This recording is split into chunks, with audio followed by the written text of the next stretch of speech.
Hey everyone! I'm very excited to tell you that the wise and wonderful April Beyer will be joining me once a month to co host these special episodes. I couldn't love April more, and I think her advice and guidance is just invaluable. Today, our first call is with a listener who's been asked to choose sides when a couple in her friend group breaks up. Next, we talk with a young woman who doesn't know how to deal with her sister's husband and his inappropriate behavior. If you have a question and would like to talk with us, please look for the link at unqualified.com. We would love to hear from you. Ladies and gentlemen, you are listening to Unqualified with your host, Faris.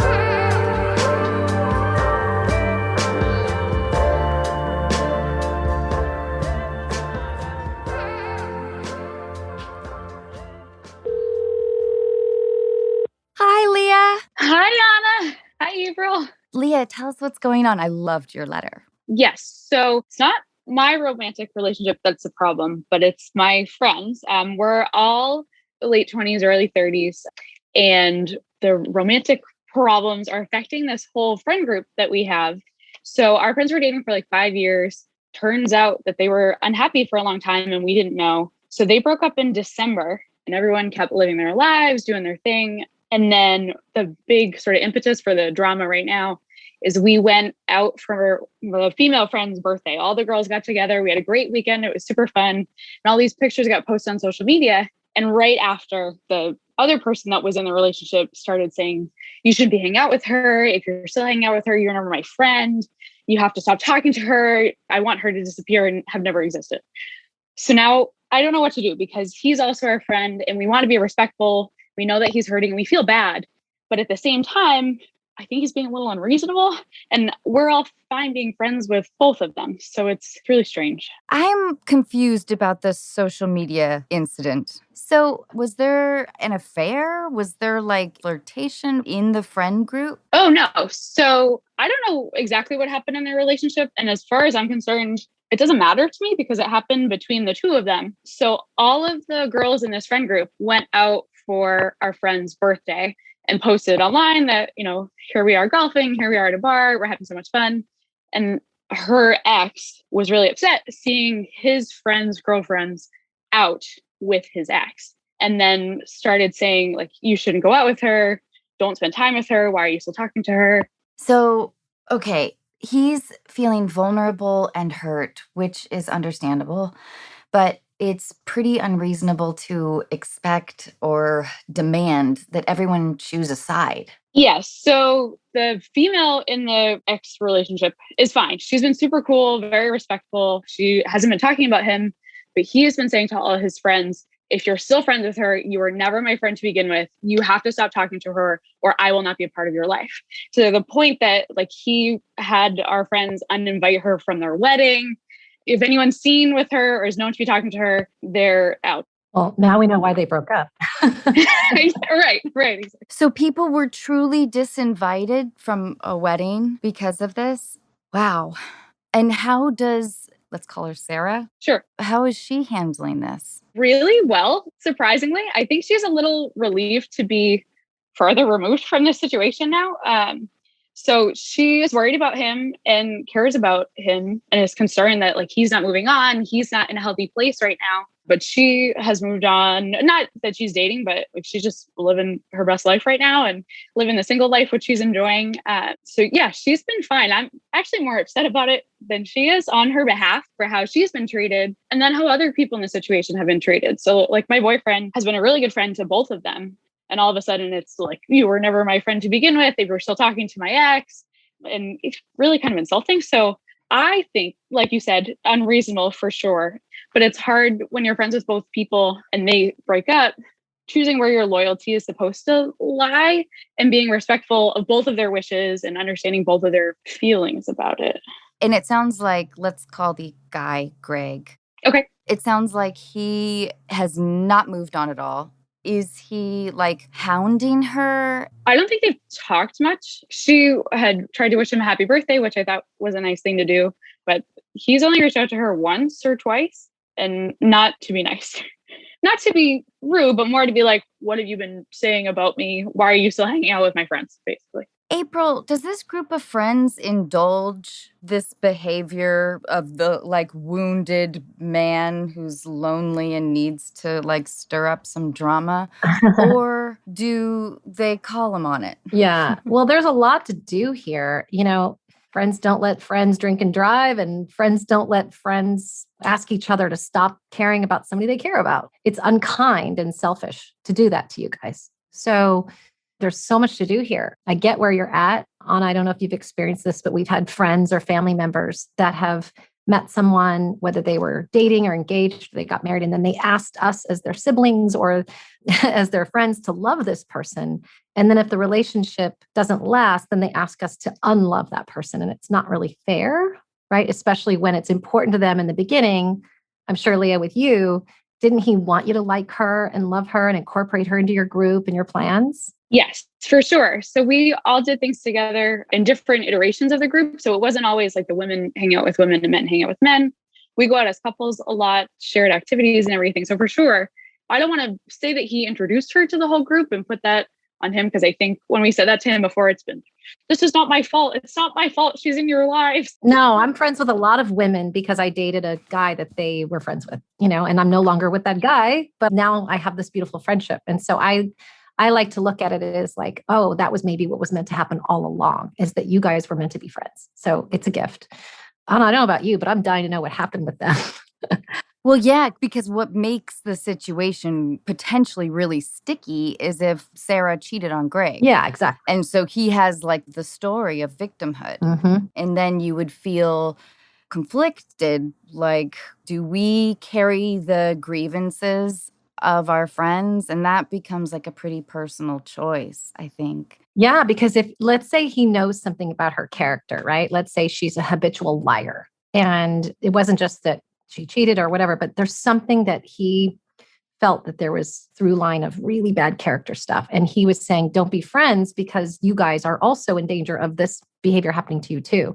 But if it's a breakup and it's just hurt feelings, that's a whole other story. So do you know what transpired between the two of them? Not in any detail. I have a hard time listening to people when they come out of a breakup, because I know things that I've said about my exes that were a very colored version. So you kind of need to give it time, I think. So a year from now, if they sat down and said, hey, here are the facts of the situation, I would find that interesting, but I don't know which things they're saying are true. If they had a conversation, for example, and they both interpret it two different ways, neither one is necessarily wrong because that was their perception, but that was not necessarily what happened. So I don't know if someone lied or someone cheated. And again, my bigger concern is this sort of manipulation, a little bit of bullying or guilting people into a particular thing. I don't think there's anything about her that poses a threat to us. I know her really well. I trust her. I've never had any issues. So I'm hesitant to cut someone out of my life if they haven't done anything to me directly, right? If she lied to me or stole money from me or something, that would be a problem, but she's never done that to me. And as far as I know, hasn't done that to him either. Hey, beautiful people. This is Alexis Fernandez, the host of the podcast, Do You Fucking Mind? A podcast that teaches mindset hacks backed by neuroscience. This podcast gives you the tools you need to set boundaries, not take shit from anyone, to increase self-love, confidence, and even move on from an ex. I'm also going to teach you how to rewrite hardwired negative self-beliefs. And if you like going deeper into science, I even delve into what effects drugs and neurotransmitters have on your brain. So if you're okay with getting a little bit of tough love and the occasional swear word peppered in there, then this podcast is for you. Join me at the Do You Fucking Mind podcast, mindset hacks for a badass life. Who's closer to the person we call Greg, you or your partner? My partner. Would he feel comfortable saying to the Greg character, I know that you've requested this and you view this as an act of betrayal, but I really think you have to put some things into perspective here. I think that in hindsight, you may realize this is a little childish at some point because it kind of feels like it is, dude. Yeah, I think that would be really helpful. I don't know if he would say that to him. He hates confrontation. He's a Libra, so he's very peacekeeping and make everybody happy and compromise. But I think that would be a good idea. Leah, that's what's missing. I know. I wish that some of the things that Greg was saying to people, he said in front of me, because I, as an Aries, am very confrontational. And I'm very happy to say like, hey, that's not cool. Or to tell even his friends or to tell my partner, like, hey, like you said, indulging this behavior is not helping him. We're actually doing him a disservice by letting him wallow in his grief day in, day out for 6 months now that they've been broken up. And forming armies. Right. It's a waste of time for him. Right. It is, but you can imagine. So social media creates a FOMO anyway. There's proof that social media causes depression because people look at your account and they think you're having a better life, a better love, better sex, better time, better travel than anybody else, when we know that so much of it is doctored anyway, right, for public view. So maybe she broke up with him. I don't know. And then suddenly he's on social and he sees you guys having a blast. So it triggers him. And so I understand why he gets triggered. So I think, yeah, you shouldn't indulge in the behavior, but everybody's skipping a vital step, which is in order to assert your boundaries and explain to somebody that loyalty isn't just to him, it's also to yourself, right? It's like, well, I need to be loyal to me and how I look at my own life. But we can't skip the step of hearing them out ahead of time, right? Which is, what is the story and how do you feel? And if you want to share with me, what happened with you guys so that you can at least hear him? Because I feel like if he just gets heard and people ask him, you guys are all really good friends. You've been friends a long time. And everybody's like, yeah, I don't want to hear that. I don't want to see it. I just want to be in Switzerland, which you can get to. But right now, your friend needs to be heard. So I think because he wasn't heard and nobody asked him anything and everybody went on as if life was normal, you triggered him. I'm not saying he's right. I'm just saying this is probably what happened. And so now he's confronted with everybody's having a good time without him and she's out there laughing with you guys. And even if it's with the girls, it's not even him seeing her out with another guy. It's just like, it feels like you guys have betrayed him. So whether he's right or wrong, can we help you by doing something with him now so that that can quiet down as he gets heard? Then later on, you can like layer in the, hey, listen, we love you both, and we're loyal to both. April, you're so wise. Well, I mean, Anna, I don't know about you, but like sometimes if I'm like banging the drum and I keep going over and over and over and my husband goes, okay, stop, like I've heard you. It's literally because I didn't feel heard. And so my behavior will cool down if somebody just lets me express and just listens for an hour. And then transformation can happen, but not if everybody's just avoiding. Right. That makes a lot of sense. So if we do hear him out and he has like negative things to say about her, what should I do? Like, I don't want to turn around from talking to him and be like, hey, so I heard this. What are your thoughts? This has happened in my own family. And what I wanted the most was just to be heard by my siblings. I've never broken up with anybody and asked anybody not to be with my ex, but it's happened to me, right? I've been in your shoes with friends and family members and such. And I think it's really just hearing that person and saying ahead of time, we want you to share if you feel like it. We just need you to know that we love you both. So whatever you want to share with us, we're here to listen. But you can't confront him in those moments because he's just sharing. Your opinion of her is your opinion of her. And if your friendship with her is strong, regardless of what he says, you're going to have a filter, right? Somebody could say something to me about someone that I know, and I'll listen and recognize them and respect them. But I'm not going to say that's not true. That's not how you should feel, because everybody has a right to have their own feelings. So you can just go, okay, and nod your head and go, okay, awesome. Like we heard you, but again, we love you both. So how do we do this going forward? Because through you, I've connected with her and we like her company. And she never says anything bad about you. You just have to keep reminding him that when she's in your company, there's no talk about him. She doesn't say anything negatively. She reached out recently. And the only person that's being toxic right now is him. So that's his problem, but let's help him so we can help you. So you guys can get over this hurdle, because battling him is not the thing to do. And ignoring the conversation is definitely not the thing to do. Leah, I was thinking though about what you said, that you feel like you're almost taking on the anger for Sarah, which was interesting because it kind of just came up again. Like you were imagining him like unloading on you, and you felt that you would have the obligation to go report back to her or defend her. I really like it that you recognize that in yourself. And I think it's just an interesting reflection on maybe where you're at because you've made it independent of her. You've said that she's kind of moved on. She sounded like what I was like when I went through my first divorce. My friends were getting divided. They felt more passionately to some degree than I did. I was just like living a new single life in Los Angeles. And like the world had just totally opened for me. So my old friend group was not a massive priority for me at that time. So it sounds like that's where she's at because he's not clearly. And I think April is completely right. Like, I would try to be as open as you can for his sake, even though you may like her better than you like him. Okay. But for his sake and for like a social experiment too, to see how much you could get out of him. I'll report back to you guys. Yeah. We really want to know all the juicy details. Well, I also don't think you're being disloyal for hearing something. And by the way, usually when people are this kind of triggered and angry, it's because they're hurting, you know? So Right. if you can dive into the what happened, it's when you sit there for a while and you guys like have a drink or something and chit chat for a while, you're going to get the anger first. And like, maybe he doesn't even say anything bad about her. Maybe it's just like, she hurt me. And if you guys are hanging out with her, that means you're hurting me too. You know, so it could not be anything that you're thinking it's going to be, but I'm a big believer and let's just put everything on the table. My God, like there's so much stuff in our world that we don't get done and we don't get done well with our friends and family members and our lovers and partners because we're just too afraid to say it, put any light on it, as if putting light on it is going to somehow damage something. And it's the hiding stuff that is the damage that creates all of the discord and disharmony. That's what I think. So listening and just buttoning up and just letting him rip for a little while.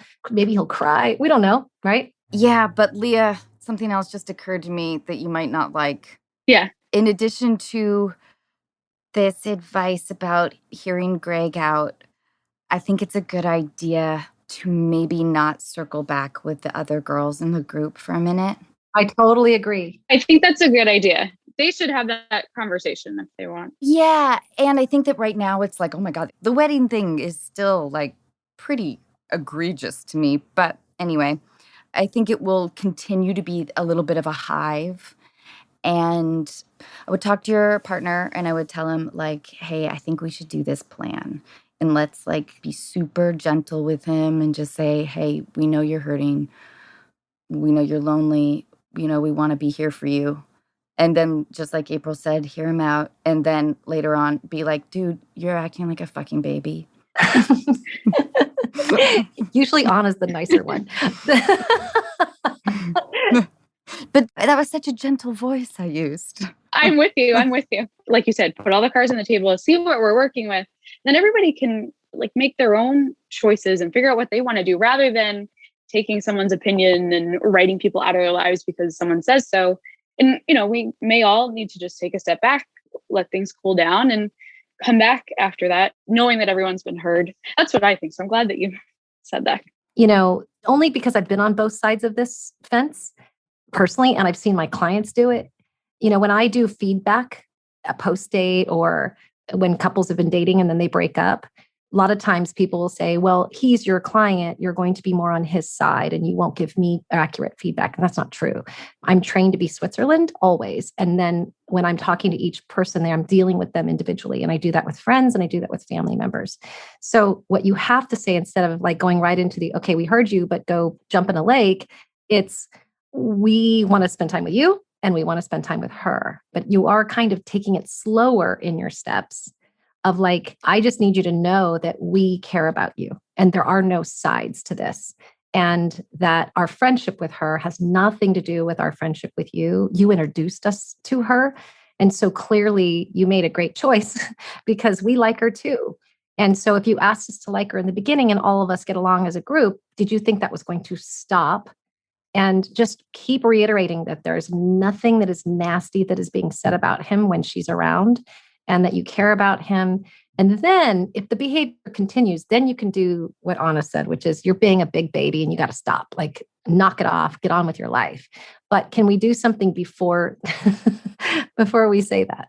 At this point, a lot of it is like he's really close with my partner. So then I feel like if he wants to be loyal to Greg, like I should support him, but I don't want there to be conflict between like our plans, or if we have a get together, do we have to choose like which one of them we get to invite and all of that? I don't know. It's weird. You just invite them both. Yeah. Well, like my parents are divorced, and most of our parents, my partner's parents, all of our friends' parents are divorced. And, you have to do 2 Christmases and you do, 2 Thanksgivings. And so it's not weird for me to do that sort of thing, but I'd like just for everybody to get along. That'd be nice. The best way is you have a party or there's an event and you invite both. And if one or both has a problem with it, they can stay home. I'm sorry, but like you guys can't get in the weeds on this and start accommodating just because you're used to it with your families. Like, these are just really good, healthy boundaries. Like, hey, everybody's invited, and if they want to sit it out, that's their personal choice. That's great. I love that you just said that. That's awesome. Well, I'm sure growing up in that was really hard. Like you said, you have to do 2 Christmases and then, it's hard. They've done movies about this, right, Anna? And he also needs to know girls bond. Like, come on. You meet a great girl and it's special, and women tend to go out and they share more and they're connected. It's not like there's another guy in the group that's dating her. The girls got together the other night. Like, it's a total separate thing from him. I hope he's worth it. That's all. Maybe he's not, but let's find out. I know. Right. Like you're saying, put all the cards on the table and we'll find out. And maybe it turns out that, one person is not as nice as we thought, or maybe they're both awesome. Yeah. Which is how I feel about it. And then we can just, like you said, set those boundaries and make sure everyone feels heard and cared for. Absolutely. If you were my friend and I went through the breakup and you kind of, dusted under the rug and you just said, look, this is our friend, and you didn't ever sit down with me and go, what happened, April? I would take it as you didn't care and you weren't interested. And you guys have been trying so hard to be polite and fair and neutral that you forgot to do the care part, which is when we ask people questions, it's not like we're grilling them. That just shows we care, period. Yeah, they've been super secretive. I don't know if either nothing happened or something really big happened and they haven't talked about it. This whole time, Greg has been saying, like, you don't understand, you'll never understand me. We're like, well, like, tell us what happened. Give us the details. And he doesn't seem open to that. And I don't know if it was just like too fresh, or if he's embarrassed, maybe he did something and he's afraid to say like, yeah, I fucked up. I don't know what to tell you. So I don't know. It's been really strange, but I agree with everything you're saying. It's really helpful. So thank you. And it's good to hear from another person, because like, I know what my gut instinct is, but it's not always the right one. And I'm very like jump in head first and get in there, and not everyone's comfortable with that. So it's good to hear that there are ways to do what I want to do, where it's sit down and put everything out there, but be less aggressive and be like holding space and protecting everybody's heart, as Anna would say. Perfect.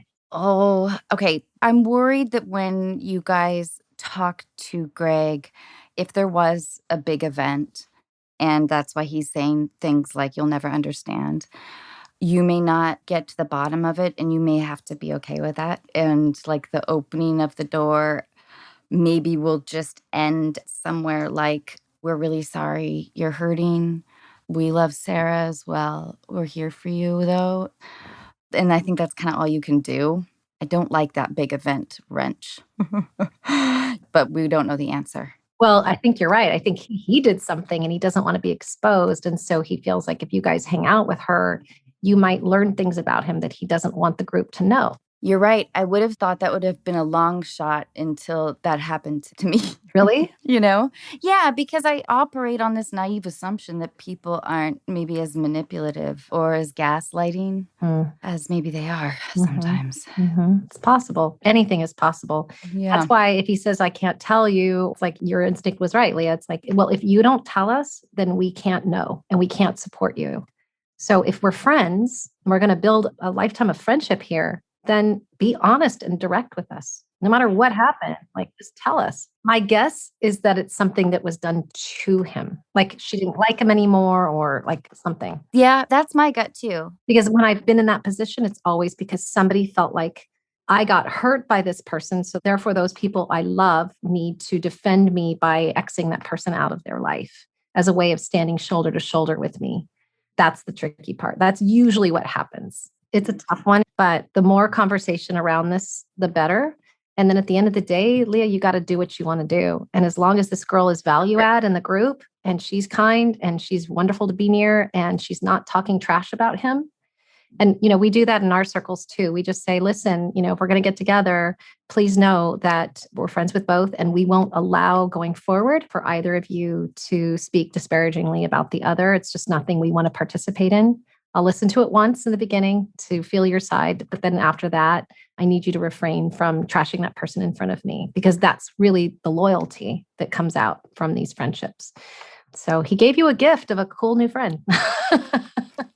Leah, we like that your instincts are there and that hopefully we've given you a container to follow what you already knew you should do.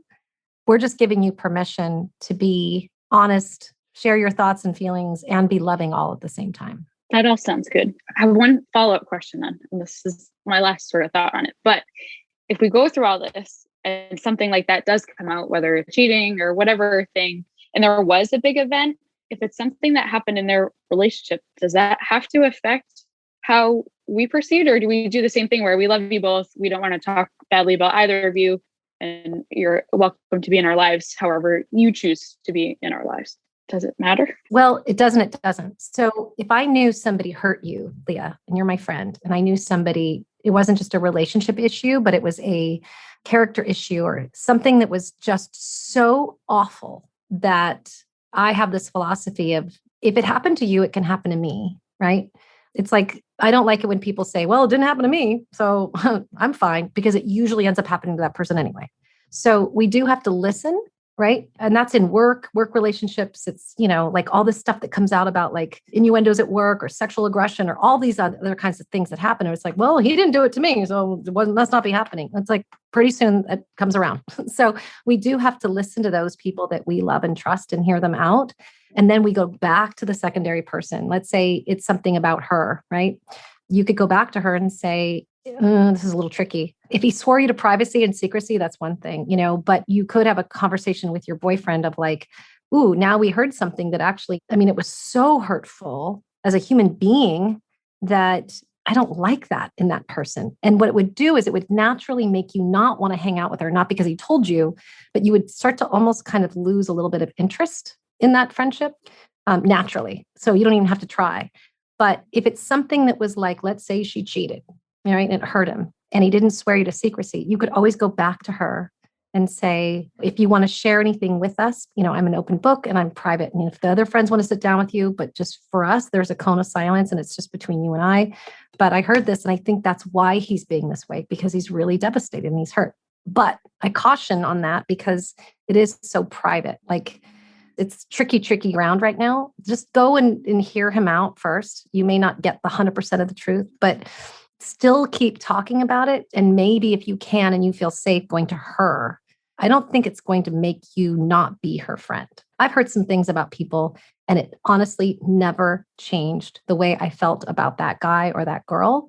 I had enough experience and I trusted myself enough to know that I know who I like and I know who I don't like. So you just have to be confident within yourself. I'm on board with all that. That sounds good. Okay, good. Leah, thank you so much. Thank you. This was excellent. Thank you so much for taking my call and for all the different thoughts. I feel like I have a solid game plan going forward. Thanks, Leah. Good luck. Bye, Leah. Thank you. Bye.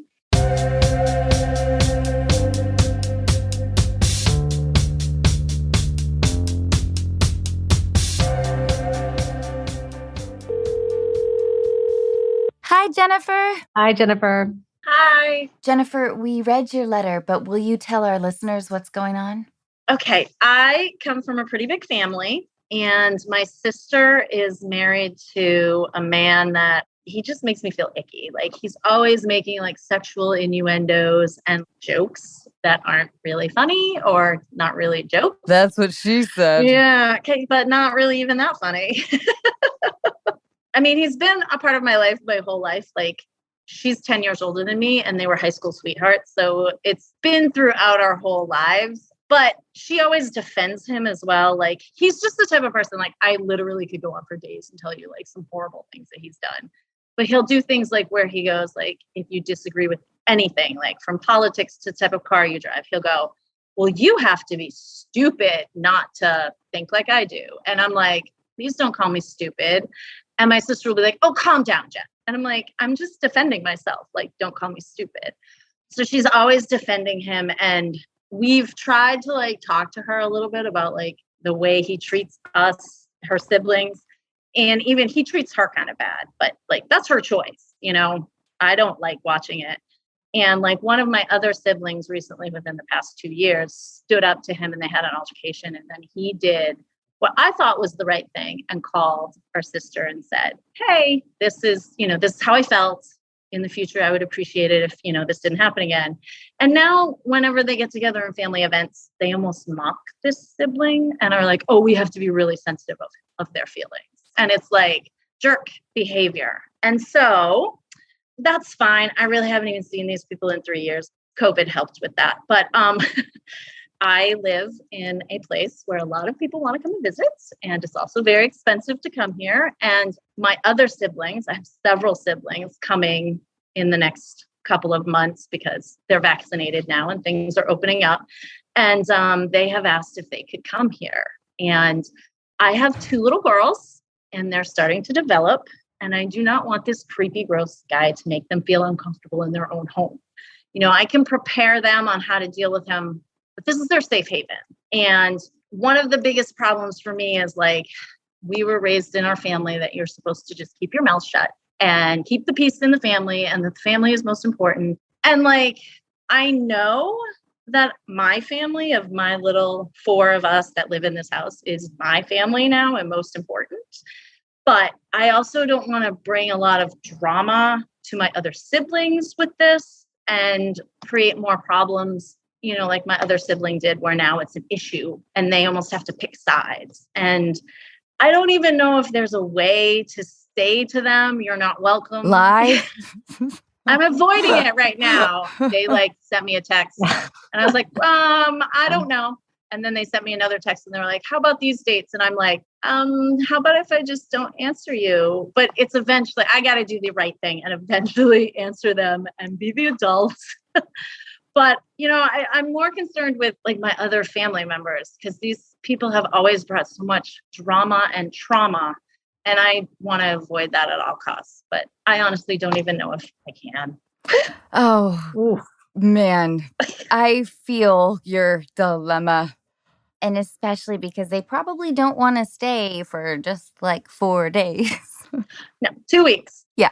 Something you said, Jennifer, is so interesting because you said you guys were all raised to keep the peace, don't say anything. It's also why your sister ended up marrying somebody that she enables, because for whatever reason, that training stuck with her. I don't know if she has kids like you do, but like you said, you have your own family now. Mm-hmm. So you're no longer living the family that you grew up with. You have your own. But it's why she's with this guy. And it's also why you're still worried about everybody else because you were trained to be peacekeeper and not blow stuff up. Yeah. My mother was all like, the family is the most, and like my mom has passed away. And like, I even had a conversation with one of my other siblings the other day and I was like, I have to get my mother, her voice out of my head and just break through that. But I still, it's hard. Well, I want to, as the unqualified person here, I totally want to give you permission to not invite these people to live in your house if you don't want them to. I think it's really hard to be in a relationship where you're constantly feeling like the more generous person. Seems like he's constantly forcing you guys to all extend tiny olive branches all the time in terms of like letting shit go. That's not a fair or comfortable relationship for most people. Your sister's, I think April's right. I'm sure she's quite adjusted to that behavior. Yeah.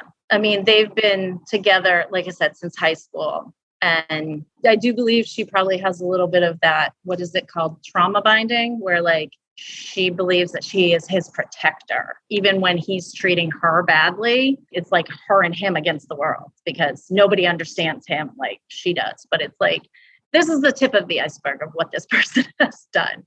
And so like, it's really hard. And I'm not really concerned about hurting his feelings. I'm more concerned about like my family dynamic and keeping it because, we still get along for the most part. And there's going to be weddings and funerals and family events. And how do I avoid like my other sibling, this being an issue every single time I see them? Do you think this man has any idea how you feel or other family members feel? Like, how would he assess it? Would he be surprised? Would he be like, God, yeah, we disagree on some things, but I always thought we got along. I think he's such a narcissist that he doesn't really understand. That also makes the job more difficult. Mm-hmm. Yeah, that's the problem with a narcissist, right? They think they're right. And also, it's very, very, very typical to put everybody down. You're an idiot. You're stupid. You should think like this, because they need everybody's buy-in. Right. And then they do and say things that are inappropriate. And I don't know if it was in your letter, but I think it was, where you said he becomes like the victim. And then she goes in for protection mode. Right. And so in her eyes, she should read the book Attached. You just send that to her. That's the first thing you should do. But also, she thinks this is love, because you come from this family and your mom trained you guys to be peacekeepers and keep the family. Family is more important. That's like somebody coming in and saying, you've got to be loyal to your partner no matter what. It's like, no, not if they cross boundaries, not if they lie and they cheat and they steal. Like, there's only so far your loyalty goes. And there's only so far peacekeeping can go until it becomes codependent and really, really inappropriate and harmful to your health. And you have a family to protect, but this is the cycle, right? It's like, you're an idiot, you're stupid, and now everybody's against me. So she goes to love him and protect him, because that's her version of how you love your partner, is you protect them at all costs. And that's what she's doing. So she doesn't think she's doing anything bad. Okay. That's the biggest issue. And that is true. Like, they are always the victim. And I think with my other sibling who stood up to them, their mode is to be like, oh, well, you're sensitive. Like, you are weak. Yeah. And we're going to pick on you because, you disagreed with us. So we have to make you a lesser person. But my mom used to say, if I'm running, you can't catch me. It's like, if I don't think I'm weak, I don't think I'm an idiot, I don't think I'm stupid, then he can whinge and whine and shout all he wants, and it's not going to affect me. So you need to get into that same thing. We get triggered when somebody who's at the table, who's married to one of our siblings, is saying things to us.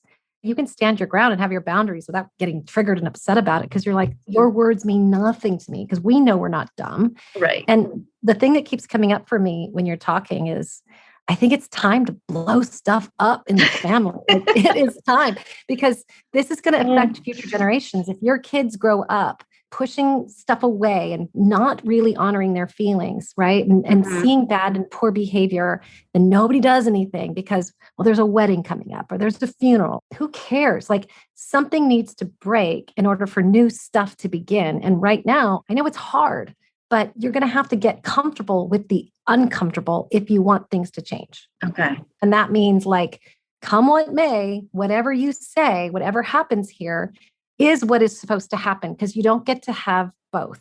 You don't get to state what is wrong and that you don't want them there and have everything as it was. There's no such thing. Once you make a determination and you have boundaries, you have to accept what will be and forget about what was. Okay.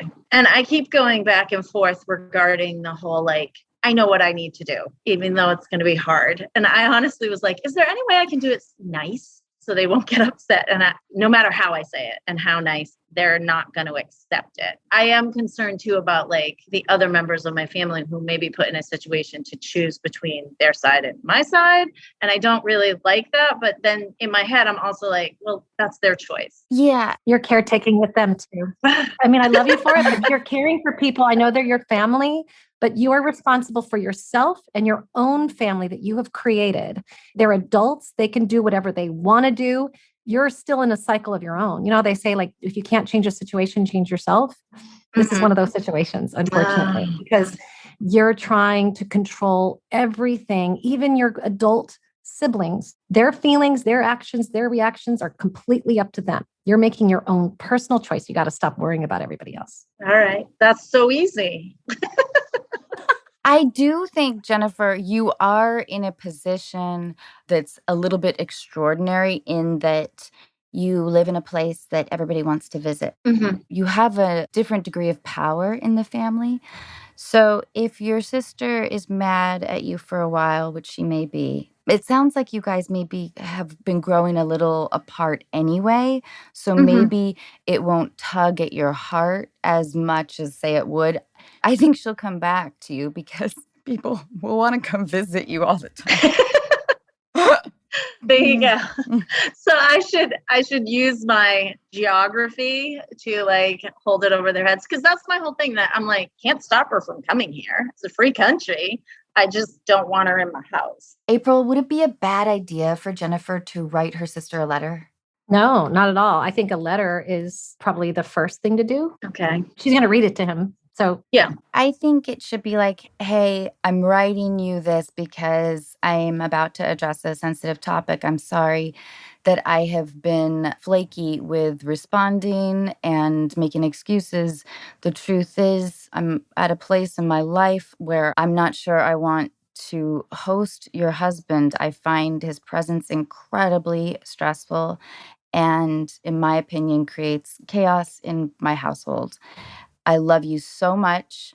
I hope you can digest this well. Love, Jennifer. Love you. Bye.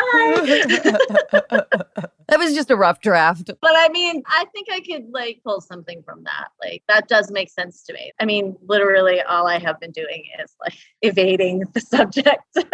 Yeah. And if she presses you for examples of his bad behavior, I would not get into specifics. She knows whether or not she admits it. Mm-hmm. And there'll be some raw feelings and there will be some sibling tension, maybe. But I think there's no time like the present actually to blow shit up in the family, as you put it. You know, it probably is, because I mean, like, I've talked to several of my siblings and they all feel the same. Like, there's a family party coming up and they were calling me last week and being like, why are these people always the drama? And it's like, you know, I'm really good at telling that person what they should do. And then I'm like, I don't know what to do with my situation. well, it's because, you know, you've been listening, Jennifer, to the podcast. Anna, I don't know if you agree, but so many of the callers could really simplify things by not being afraid of what will happen when. Mm-hmm. Yeah. Because we can give you a script and it could be really, you know, accurate and profound and meaningful and get the job done. But I always ask, what do you want to do? Like, if everything was going to be okay and the family would be able to stay together, what would you want to say? I would just say, I don't feel comfortable with him in my house. He doesn't make me feel comfortable in my house. Right. And you also said in your letter to us that he can say things that are sexually inappropriate and you have daughters and you want to protect them too, right? Yes, very much. The guy has no filter. He has no self-awareness of None. What he's saying and doing is making people feel put down and uncomfortable. And this is why it has to be a big action and not so subtle, because he doesn't understand subtleties. And her job is to defend and protect him because she's in an enabling situation. Mm-hmm. But my job is to protect my children. Yes. Especially in their own home. Like, don't get me wrong. I think my oldest is going to rule the world someday. And like, I have a feeling that if he ever did something that made her uncomfortable, she would have absolutely no problem telling him. But this is their home. This is their safe place, you know? And so that's my big thing too. It's like, he makes me feel uncomfortable in my home. Yeah. So teach your girls boundaries, teach them how to speak up for themselves. And it's enough that you feel uncomfortable and that you have children. So I have children to protect. He puts people down. There are sexual innuendos, and that is not okay in my house. So until behavior changes, I'm not comfortable with you guys coming here. And this is out of my love for my family and myself, and really just asserting my boundaries. But that is how I feel. And that's that for now. And you don't need to say if he behaves or if this, there's no conditions. It's just, this is not the right time. I have a family to protect. And this happens a lot. I just think you know exactly what you want to say. You're just afraid of the fallout. But that's like saying, I want to throw a grenade across the room, but I don't want it to make a sound or an explosion. It's like, well, I don't want it to hurt anyone. Yeah, exactly. But that's your old modeling. People are going to get hurt. Him, no, because he's not self-aware enough to be even hurt. Okay. He's going to be rejected and then he's going to get smarty and angry. But who cares? It's like no one's going to die, right? Feathers will be ruffled. There might be a little separation with the family and some awkwardness. But at the end of the day, you're changing a dynamic, possibly for a very, very long time. And you'll be so glad you did. But you've got to do it now and stop trying to placate and manage everybody. Okay. And just face the music, which is, it's going to be awkward. It's going to be uncomfortable. And that's when good stuff happens. But it will also be empowering. And really empowering. Okay. You promise? Yeah. I promise. April, I really like what you said. There was something really succinct and direct about saying, you make me feel bad about myself, and I don't need to explain it anymore. And at some point, Jennifer, maybe there's a time if it would be helpful in repairing the relationship with your sister, if you could sometime maybe gently say to her, have you noticed that a lot of people in your life, you regularly accuse them of being overly sensitive? Have you noticed that at all, honey? I love you, but have you noticed that? Yeah. Because then maybe if there's enough people, then the problem is at home. Right. Yes. Okay. Yeah. I'm so glad you brought that up on it. The way we cannot be reactive when somebody goes, oh, you're being sensitive. And what happens when somebody does that to us is we go, no, no, no, I'm not. Like I did it, right? Like we all do that. But it's because we haven't really defined sensitivity is actually an ability to feel the room, to understand and feel our own feelings, and to be able to feel emotion of someone else. Sensitivity isn't, I get reactive every time somebody says something to me. That's something else. So if somebody says to me, you're sensitive, I go, thank you. Right. Yeah. It's a word they're using to put you down, but you should really be like, yeah, thanks. Thank you. That's a compliment. I feel my feelings and I understand your feelings. A lot of people go, I'm just sensitive. No, you're not. You're reactive and selfish in your reactions because you're not reading the room. That's totally different, but we've somehow put everything into that one melting pot of sensitivity, and suddenly it's become a 4-letter word. So that's when you don't take the bait. Like, yep, sensitive. Yep, protective of my family. That's right. Okay. Changing the narrative. Yes. Okay. But it wouldn't surprise me if cracks in the relationship started to expose themselves and your sister found herself going through something. Yeah, they almost got divorced a couple of years ago and she wouldn't let him leave. Oh, yeah. Maybe she'll learn something from your setting boundaries. Yeah, you could lead by example. But, she went from your family's house to his house. This is all she knows. And, God love our parents. They do their best to give us these golden rules. And sometimes, even with their best efforts, they can give us something that can actually end up hurting us. Like, keep the family together. Divorce is a failure.